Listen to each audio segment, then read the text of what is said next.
Assalamualaikum warahmatullahi wabarakatuh. Selamat siang rekan-rekan.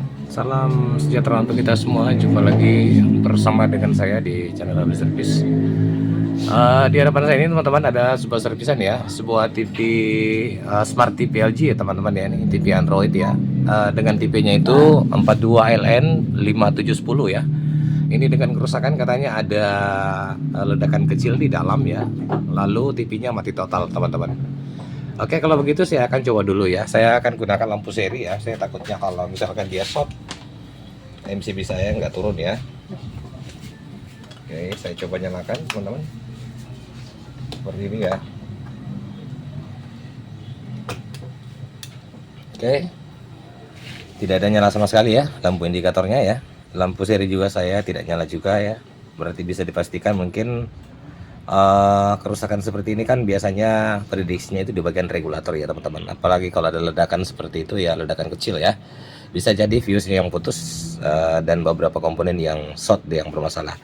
Oke, kita akan buka lalu kita akan belajar bersama-sama menyelesaikan kasus TV Smart TV LG 42 inch dengan kerusakan mati total.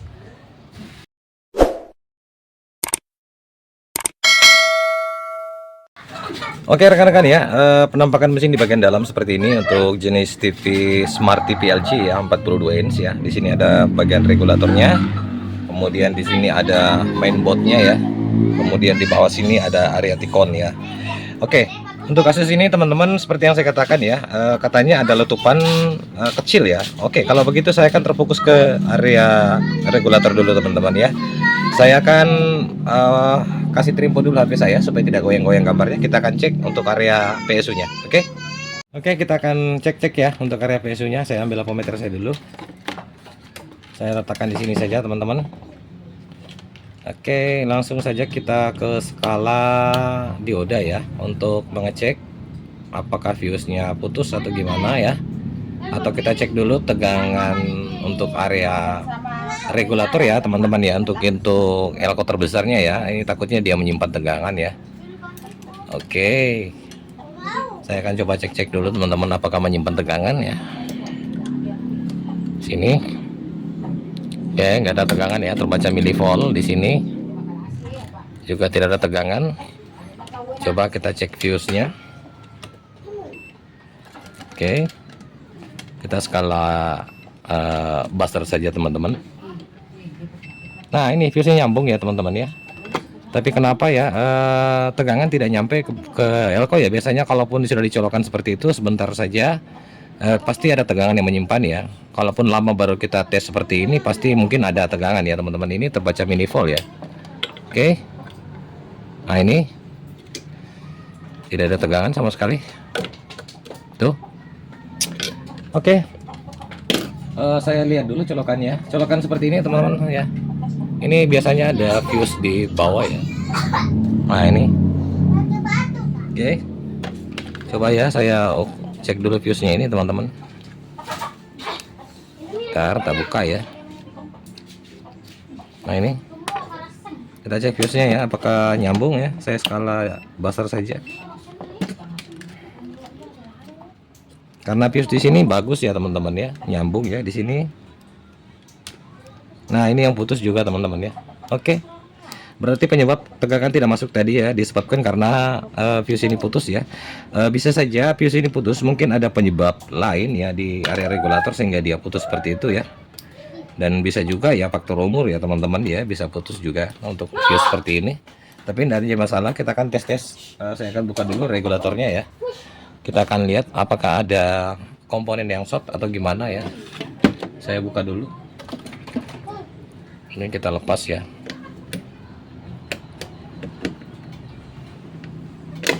Oke, udah. Untuk backlightnya terlepas juga. Saya buka dulu teman-teman ya. Oke, sebentar saya kembali ya. Saya buka dulu semua, baru kita akan cek secara lebih detail untuk area regulatornya ya. Oke. Kalau misalkan tidak ada permasalahan di area regulator ya, teman-teman bisa langsung saja melakukan pergantian fuse ini. Ini ya, kita ganti aja langsung ya.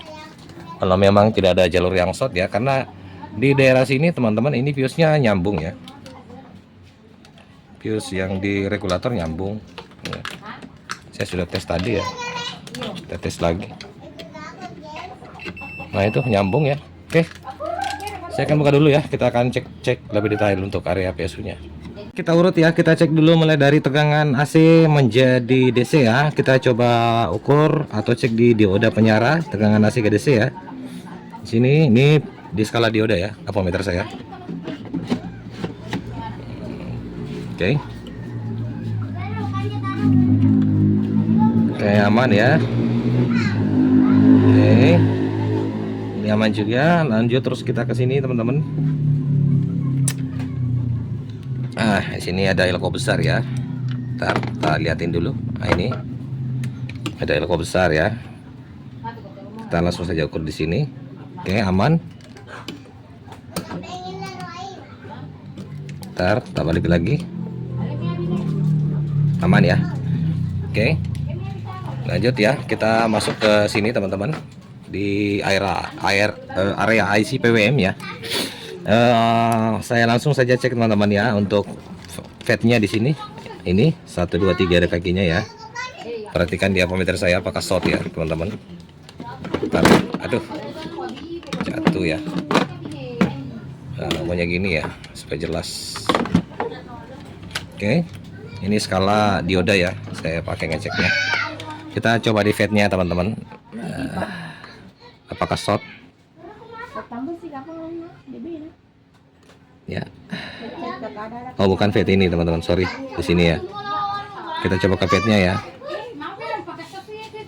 Oke. Oke. Aman ya. Coba kita balik. Ini ada nilai hambatannya. Kalau di sini aman ini teman-teman ya. Fatnya aman ya. Nah ini kita balik, ada nilai hambatan ya. Nah itu aman ya teman-teman ya.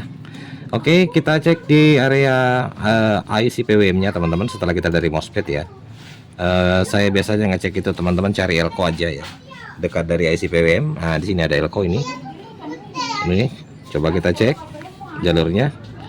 Oke, kita balik. Oke, aman ya teman-teman ya.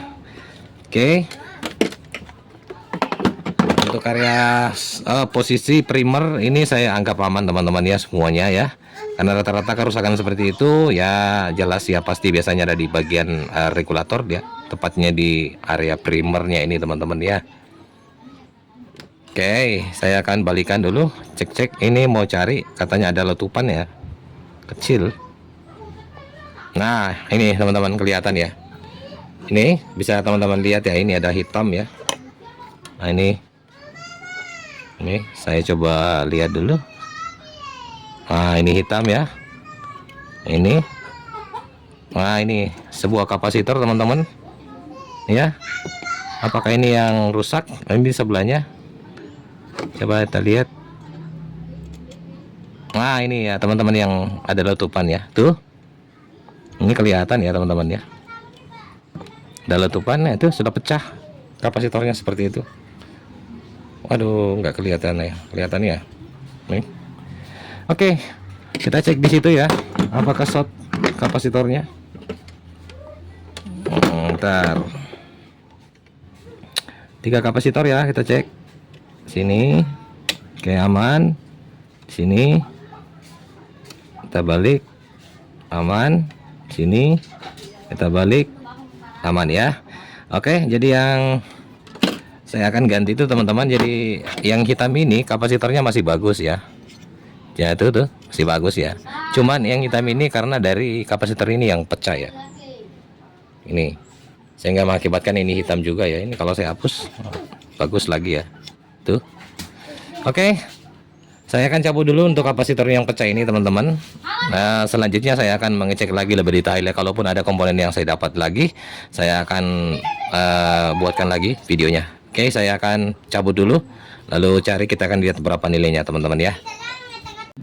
Oke, rekan-rekan ya, ini saya sudah cek semua ya. Kapasitornya yang pecah tadi saya sudah cabut ya teman-teman, dan semuanya aman ya, kondisi oke-oke saja, alhamdulillah ya, tidak sampai ada yang jalur yang short ya teman-teman ya, disebabkan mungkin ada komponen yang short. Alhamdulillah tidak ada ya, kalau saya sudah cek-cek tadi ya. Nah untuk kapasitor Yang kecil ini teman-teman saya nggak ganti ya, karena ini kan hitamnya itu dari sini aja teman-teman, yang pecah tadi ya sudah cabut. Nah ini kapasitornya yang pecah ya. Oke, nah saya lihat dulu dengan kaca pembesar ya, nilai dari kapasitor ini berapa. Bisa kelihatan enggak? Bisa saya dekatkan lagi deh. Nah itu ya, saya zoom. Oke, nilai dari kapasitornya itu 1 kilovolt 331K ya. Nih, ntar blur itu ya, 1 kilovolt 331K ya. Oke, saya sudah cari gantinya teman-teman. Nih, ini gantinya ya. Nah itu 331K 1 kilovolt ya. Oke, sekarang saya tinggal langsung pasang saja teman-teman ya. Bentar, tinggal gelap gambarnya. Pemasangannya bolak-balik nggak menjadi masalah ya. Nah, karena kapasitor itu tidak mempunyai nilai polaritas ya, tidak seperti elko ada positif negatifnya. Kalau ini nggak ada ya, jadi kita pasang bolak-balik nggak jadi masalah ya.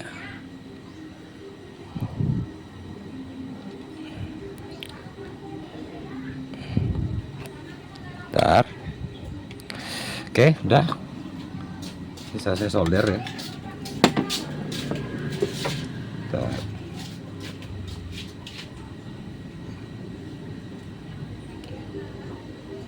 Kita bengkokkan ya.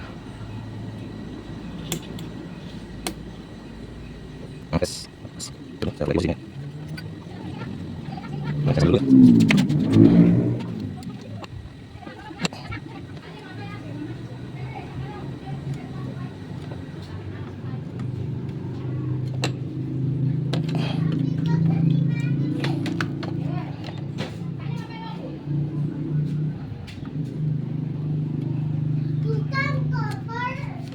Oke, sudah. Tinggal saya bersihkan dengan menggunakan tenar ya. Jadi teman-teman jangan pernah bosan ya atau malas membersihkan solderan dengan menggunakan tenar ya. Karena hal kecil itu pun ya, kalau misalkan ada solderan yang berjatuhan dan mengakibatkan jalur short, itu berbahaya juga teman-teman ya. Ya, jadi biasakan kita membersihkan ya dengan menggunakan tenar seperti ini. Oke, ini dia hasilnya. Tinggal saya pasang ya. Nah, kapasitornya ini. Ini ya, kita posisikan dengan baik ya. Oke, untuk fuse ini teman-teman, saya tidak punya fuse seperti ini ya.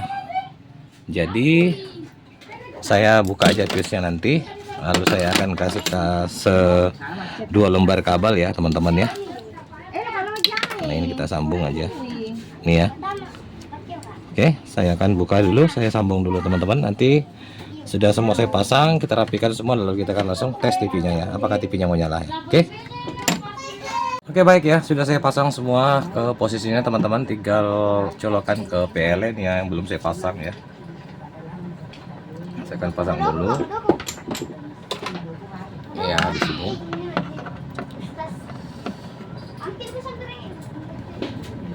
Oke, saya pindahkan HP saya ya. Ini kita coba nyalakan ya. Bismillahirrahmanirrahim. Mudah-mudahan tidak meleduk ya teman-teman ya. Ntar matikan lampu penerangan saya dulu, agak silau ya. Oke, coba saya colokan ya. Bismillah. Nah itu ya, lampu indikatornya sudah berkedip, TV-nya sudah start, backlight sudah menyala ya. Coba ya kita angkat ya teman-teman ya, apakah ada tampilan ya. Nah itu teman-teman ya, TV-nya sudah nyala normal kembali seperti ini. Oke, ini sementara loading ya teman-teman ya, karena TV ini smart TV ya, Android ya, jadi dia loading seperti itu. Saya letakkan tripod saya teman-teman. Ya. Oke, cukup ya. Demikian dari saya, channel Abis Servis.